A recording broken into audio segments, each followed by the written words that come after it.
예루살렘 성전의 외장 공사가 이제 끝났습니다. 13절까지 이 성전 외장 공사 끝나고요. 이제 14절부터 내장 공사가 시작됩니다. 이 외장 공사는 건축물의 뼈대와 기초와 그리고 외형을 잡는 것이 외장 공사입니다. 기초를 파서 주춧돌을 세우고 기둥과 볼을 세우고 건축물의 뼈대를 세우고 또한 기둥과 볼을 중심으로 벽체를 세우고 지붕을 덮는 것이 외장 공사입니다. 채석장에서 다듬은 돌과 백향목으로 벽체를 만들고 또한 들보를 세우고 또 지붕을 백향목 석가래로 덮었다라고 이렇게 기록하고 있습니다. 이제 남겨진 것은 내장 공사입니다. 어떻게 보면 내장 공사야말로 얼만큼 정성을 들이냐에 따라서 얼만큼의 비용이 들어가고 얼만큼의 공사 기간이 정해질지가 차이가 나는 그런 것이 바로 내장 공사입니다. 여러분 알다시피 기초는 이 뼈대가 대동소이하죠. 바닥에 놓는 것도 우리 지금 현대에서도 건물을 지을 때 기초는 콘크리트를 치고 또 뼈대를 양생하는 것은 거의 어느 건축물이나 건축물의 크기와 면적과 넓이에 따라서 들어가는 비용이 거의 대동소이합니다. 특별히 아주 구조가 어렵거나 복잡한 형태의 건축물이 아니면 비슷한 형태의 건축물은 대부분 기초와 그리고 이 뼈대는 동일하죠. 그러나 내장 공사는 내장재를 어떻게 하느냐에 따라서 비용이 천차만별입니다. 아파트 인테리어 공사도 싸게는 몇 천만 원에 할 수도 있지만 비싸게 하면 몇 억짜리 인테리어 공사 있는 것처럼 이 내장을 어떻게 하느냐에 따라서 성전의 내부가 달라지게 되는 것입니다. 이러한 이유로 우리가 알다시피 우리 어제 12절 13절에 보면 이 내장 공사를 하기 전에 하나님이 솔로몬에게 주의를 주시며 하나님의 성전은 금은 보화를 채우는 장소가 아니라 하나님의 말씀을 채우는 장소라고 알려주셨던 것입니다. 그래서 우리가 어제 성경의 본문을 통해서 이 성전의 중심은 하나님의 말씀이 중심이 되는 그러한 장소임을 우리가 알고 또 묵상하고 적용했습니다. 세상의 신들은 그들의 힘과 능력이 어디 있는지를 자랑하기 위해서 성전을 금과 은과 보화로 가득 채웁니다. 그래서 내가 이만큼 재력이 있고 내가 이만큼 힘이 있으며 내가 이렇게 아름답고 영광스럽다라고 나타내 보여주고 있는 것입니다. 그러나 하나님의 그런 성전은 이 금과 은과 보화로 채우는 것이 아니라 하나님의 말씀으로 시작하여 하나님의 말씀으로 끝나야 함을 가르쳐 주십니다. 그리고 말씀에 가르쳐 주신 대로 성전을 건축하고 세워나갈 것을 이 솔로몬에게 당부하셨던 것입니다. 그러하게 우리가 우리의 재물과 권력으로 하나님을 높이려는 그러한 시도를 우리가 내려놓고 하나님의 말씀에 온전히 순종하고 따르는 것이 우리 교회를 세우는 가장 아름답고 복된 길임을 우리가 어제 나누었습니다. 이제 이어지는 15절과 16절을 보면 성전의 암벽과 천장을 백향목으로 시공하고 바닥을 잣나무로 시공했음을 기록하고 있습니다. 이 성전 안쪽과 천정에 사용되는 백향목은 단단하고 잘 썩지 않고 벌레가 들지 않는 나무재여서 백향목을 썼고요. 잣나무는 습기에 강한 재질이었습니다. 그래서 이 창세기에 보면 노아가 방주를 만들 때도 이 잣나무로 배를 만들었던 것은 이 잣나무가 물에 잘 이렇게 썩지 않고 또 오래 버티는 그런 특성이 있었기 때문에 바닥을 잣나무로 깔았습니다. 그리고 이는 출애굽기 26장 15절을 보면요, 이런 구절이 있습니다. 너는 조각목으로 성막을 위하여 널판을 만들어 세우되, 이 성막이 천막으로 되어 있는데 기둥이 있을 뿐 아니라 그 사방이 널빤지로 둘러쌌음을 우리는 볼 수 있습니다. 그 성막의 형태를 그대로 가져와서 이 성전도 널빤지 둘러싸서 성막처럼 만들었던 것을 우리는 오늘 본문을 통해서 볼 수 있는 것입니다. 그래서 솔로몬은 하나님의 가르침과 말씀을 철저하게 따라서 성전이 성막과 비슷한 형태와 그리고 기구들과 도구들로 이루어지도록 세심하게 고려하고 있었음을 우리는 볼 수 있습니다. 널빤지로 이 성전을 안쪽을 꾸밈으로 이 성막과 비슷한 모습과 형태를 내장재로 세웠던 것을 우리는 오늘 볼 수 있습니다. 솔로몬은 이 성막에서 성전이라는 엄청난 변화를 통해서 건축 설계의 형태적인 것은 모두 바뀌었지만 핵심적인 사상과 모습은 그대로 간직하고자 하였고, 그래서 널빤지로 성전을 채웠고 지성소와 성소를 구분하였던 것을 보게 됩니다. 그리고 제가 이것을 준비하면서 성전의 구조와 넓이를 제가 살펴봤는데, 성전의 구조가요, 이 끝에서부터 끝까지 한 30m 되고 폭이 한 10m 되고 높이가 15m 되는 그러한 이 넓이가 이 성전의, 솔로몬 성전의 크기였습니다. 근데 우리 교회가요, 여기서부터 끝까지가 한 40m 정도 됩니다. 30m 좀 됩니다. 그리고 폭이 한 10m 가까이 됩니다. 이 기가 막히게도 높이만 15m만 올리면 우리 솔로몬 성전과 거의 비슷한 흡사한 크기가 됩니다. 정말 제가 보면서 깜짝 놀랐습니다. 여기서 여기까지 폭이 한 10m 정도, 제가 이게 위성 사진으로 제가 길을 찍어봤거든요. 근데 거의 흡사한 솔로몬 성전과 비슷한 크기의 우리 성전이다. 그래서 우리 솔로몬 성전이 한 이 정도 크기가 되었다라고 예상하시면 됩니다. 그래서 제가 깜짝 놀랐어요. 폭과 길이가 거의 비슷하다라는 걸 제가 알면서 이거 정말 신기하다라는 생각을 들었고요. 이 솔로몬 성전이 이 정도 크기로 지어졌다라고 아시면 됩니다. 그래서 이 안에 이 정도 폭에 제가 요까지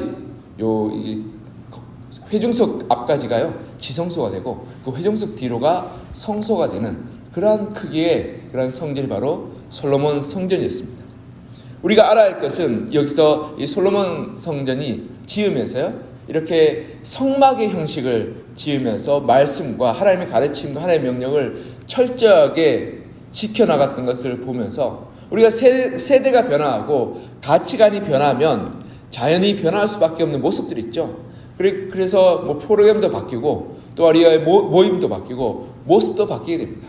우리나라 제일 처음에 이 교회가 세워졌을 때 교회가 기역자로 만들어졌습니다. 왜 기역자로 만들어졌냐면 남자와 여자가 함께 앉아 있을 수 없었기에 우리나라 최초의 교회는 기역자로 만들어서 남자 따로 여자 따로 이렇게 벗어 이 강대상을 중심으로 이쪽은 남자 이쪽은 여자 이렇게 앉아서 예배를 드렸습니다. 그만큼 그때 당시 남녀 칠세 부동석이라는 굉장히 유교적 가치관이 강했기 때문에 그렇게 했지만 점점 이게 남자 성도와 여자 성도가 더불어 앉을 수 있는 그런 가치관과 모습들로 바뀌게 되었던 거죠. 이렇게 가치관과 세대가 달라짐에 따라서 우리의 예배 형태와 또 모임의 형태와 교회의 모습이 조금씩 바뀔 수 있습니다.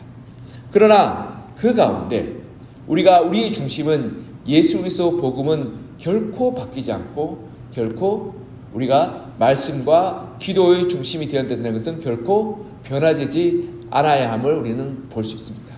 성막에서 성전은 어마어마한 변화죠. 성막은 굉장히 작고 좁고 그리고 이 초라한 텐트와 같은 모습이었지만, 성전은 돌과 백향목을 지은 어마어마한 큰 건물이었지만, 그러나 그 가운데 있었던 안쪽으로 채워지는 것들은 하나님의 말씀과 하나님의 법을 따라서 세워지고 채워졌던 것을 통해서 올바른 예배, 올바른 기도, 올바른 그런 말씀이 이 성전을 통해서 세워지기를 솔로몬은 준비하고 계획하였던 것입니다. 그러하기에 복음의 전달 방법은 다를 수 있고 언어와 표현은 다르지만 복음의 핵심 내용인 예수 그리스도의 십자가로 말미암은 구원, 그리고 믿음으로 말미암은 구원은 결코 바뀔 수 없음을 우리는 올바르게 붙들어야 하는 것입니다. 그래서 종교개혁자들이 이렇게 말했죠. 오직 성서로, 오직 믿음으로, 오직 은혜로 우리가 구원받는 길은 이렇게 오직 말씀으로, 오직 믿음으로, 오직 하나님의 은혜로 우리가 구원받는 이 사실은 결코 2000년간 우리 역사가 오면서도 바뀌지 않고 변화되지 않으면 우리가 올바르게 알아. 우리가 말씀을 붙들고 믿음으로 신앙생활하며 하나님의 은혜를 사모하는 마음으로 나아가는 것이 우리 교회의 중심이 되어야 함을 우리가 기억하고 붙들었으면 좋겠습니다. 그리고 20절에 보면 내소라 하는 지성소가 있습니다. 이게 우리가 한 이 정도의 폭이 10m 폭이 되니까요. 회중석 앞까지 이런 내소가 만들어졌는데요. 그 내소를 보면 20절에 이렇게 기록하고 있습니다. 우리 19절 20절 같이 한번 읽어볼까요? 시작. 여호와의 언약궤를 두기 위하여 성전 안에 내소를 마련하였는데 그 내소의 안은 길이가 20규빗이요 너비가 20규빗이요 높이가 20규빗이라 정금으로 입혔고 백향목 제단으로 입혔더라. 아멘.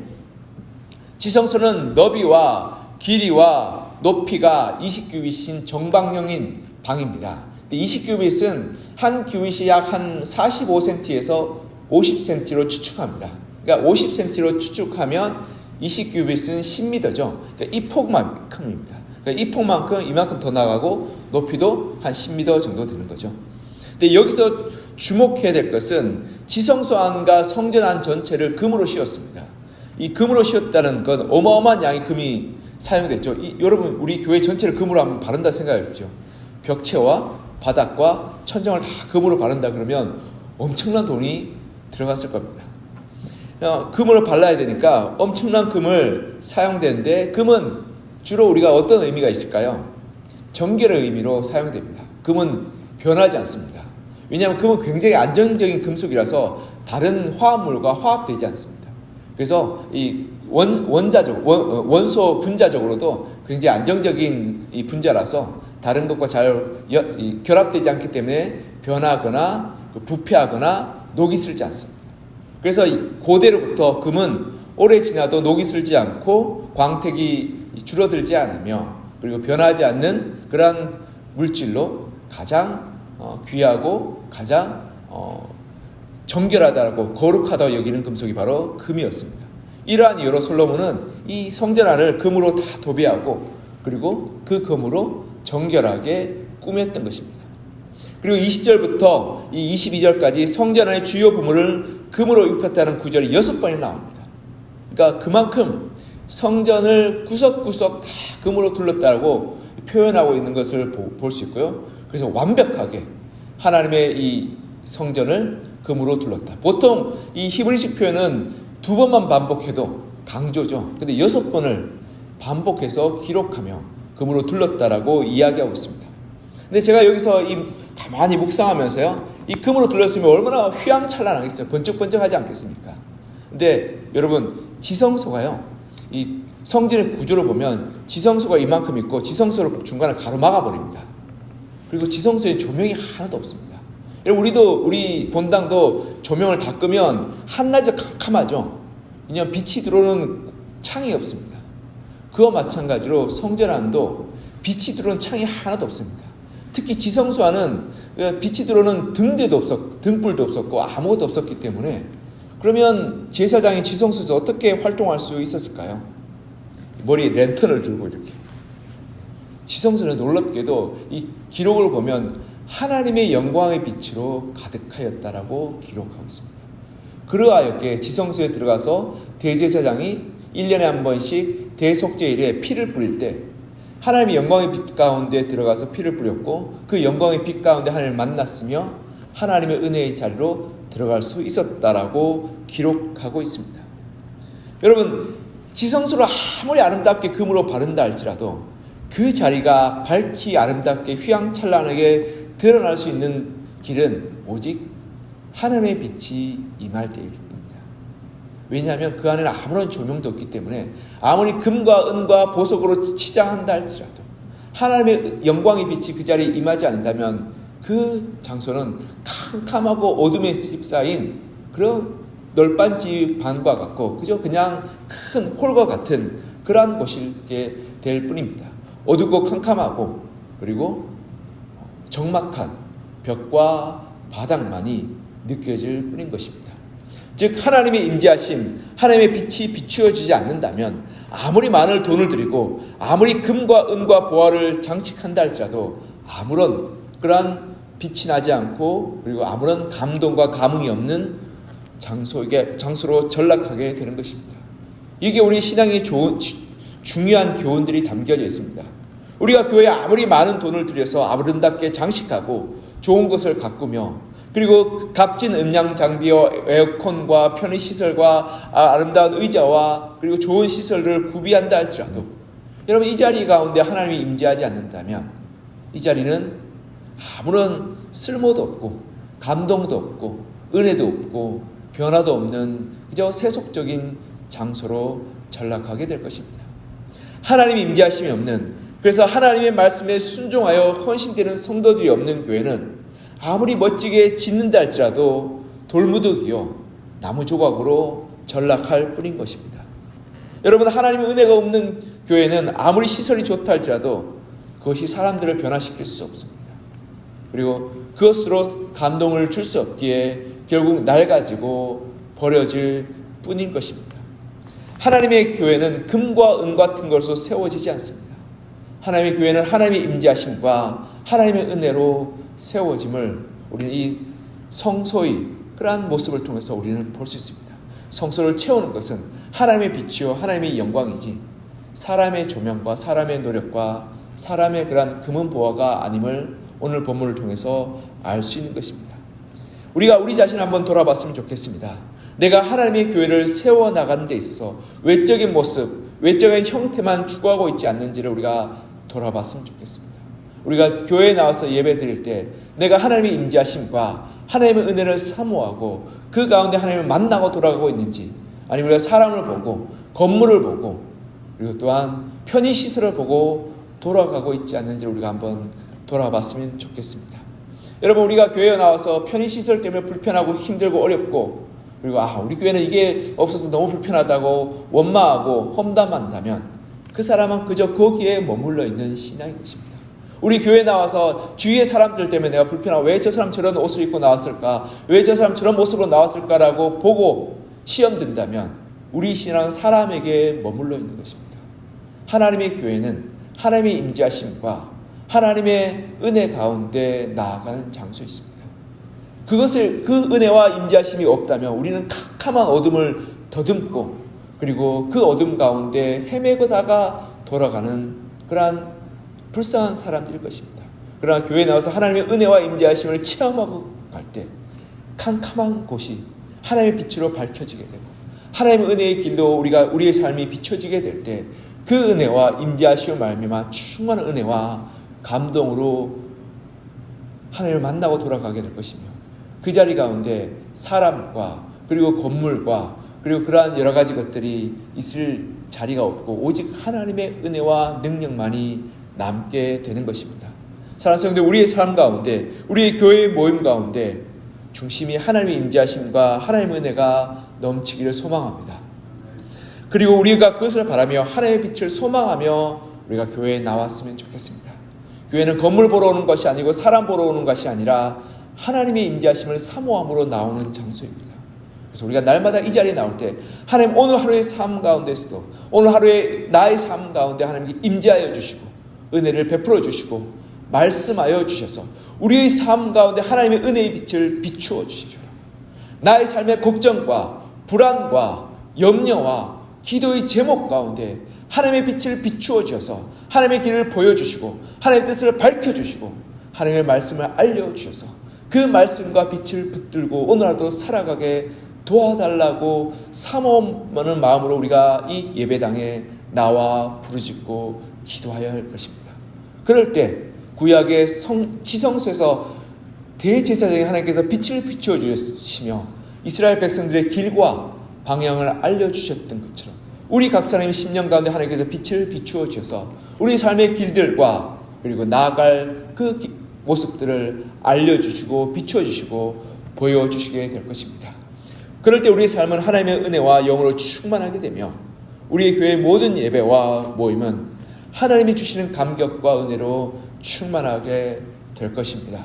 이렇게 우리가 하나님의 성전에 나와 하나님의 은혜의 빛을 사모하고 그 빛 가운데 거하여 우리 삶을 하나님의 빛으로 비추어 주시는 그 은혜를 누리시는 여러분과 저가 되기를 이 시간 간절히 소망하며 축복합니다.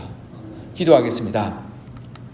사랑과 은혜가 풍성하신 하나님 아버지, 오늘 솔로몬이 지은 솔로몬 성전의 안쪽의 모습을 통해서 솔로몬이 정성스럽게 말씀대로 세워나가고 그 말씀에 따라서 성전 안쪽을 성막처럼 널빤지로 둘러쌌던 것을 보게 됩니다. 형태가 바뀌고 크기가 바뀌고 모습이 바뀌었지만 그럼에도 불구하고 솔로몬은 하나님의 말씀을 따라 성막과 같이 하나님께서 보여주신 그 모습과 그 형태를 따라 성막의 형태 그대로 널빤지로 안쪽을 채우며 성막의 모습을 따라서 지었던 것을 보게 됩니다. 우리가 세대가 지나고 세월이 지나고 모습이 달라져서 교회의 모습이 달라지고 예배의 모습이 달라지고 성도들의 옷차림이 달라지고 성도들의 가치관이 달라지지만 우리의 중심은 여전히 하나님의 말씀과 그리스도의 복음으로 우리가 늘 그 중심을 살아가게 도와주시고 오직 말씀으로 오직 믿음으로 오직 은혜로 살아서 하나님의 말씀이 하나님의 그러한 진리가 우리의 삶을 변화시키고 예수 그리스도의 복음이 우리를 구원하며 오직 믿음으로 우리가 날마다 나아가 하나님의 은혜 가운데 살아가고 있음을 우리가 날마다 고백하며 예배하는 저희들 되게 하여 주시고 그러한 예배가 우리의 삶의 중심이 되게 하여 주시옵소서. 하나님, 솔로몬은 그 안쪽을 다 금으로 칠했지만 그러나 그 안쪽에 있는 지성소는 하나님의 그러한 영광의 빛, 임재의 빛이 없다면 캄캄한 벽이요 바닥이요 천정일 수밖에 없음을 우리가 보았습니다. 우리 교회의 그러한 모든 건물과 건축물과 사람들의 모임 가운데 하나님의 임재하심이 없다면 그 장소는 그저 돌덩이요 나무 조각이요 그리고 캄캄한 장소임을 우리가 다시금 돌아보게 됩니다. 우리의 삶 가운데 우리의 교회 가운데 하나님의 영이 임재하시고 하나님의 빛을 비추어 주시기를 소망합니다.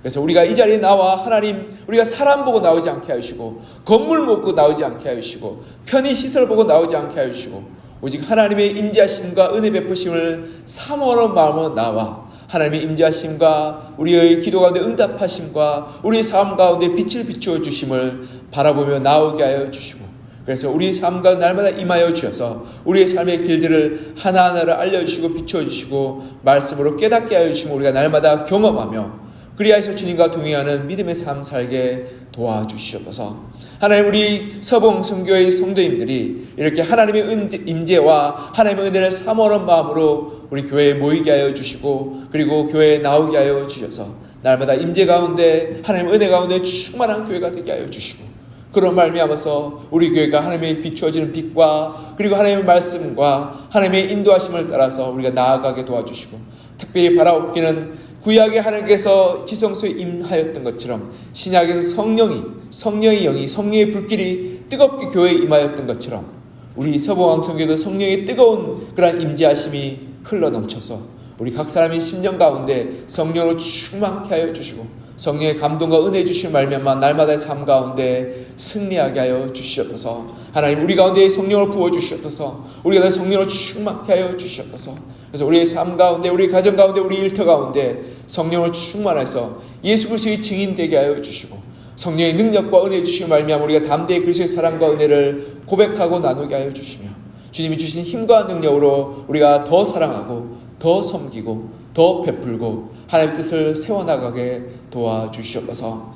이 새벽에 주님 앞에 나와 간절한 마음으로 기도의 제목으로 아뢰고 부르짖는 우리 성도님들 한 분 한 분의 기도에 응답하여 주시고 위로하여 주시고 주의 빛을 비추어 주셔서 우리의 삶의 문제 가운데 하나님의 지혜와 하나님의 능력과 하나님의 말씀과 하나님의 은혜를 부어 주셔서 우리가 그 말씀과 은혜로 살게 하여 주시고 오늘 하루도 그 말씀과 은혜로 승리하게 하여 주시옵소서. 주께서 우리 가운데 임하여 주시길 간절히 소망하며 살아계신 예수 그리스도 이름으로 기도합니다. 아멘.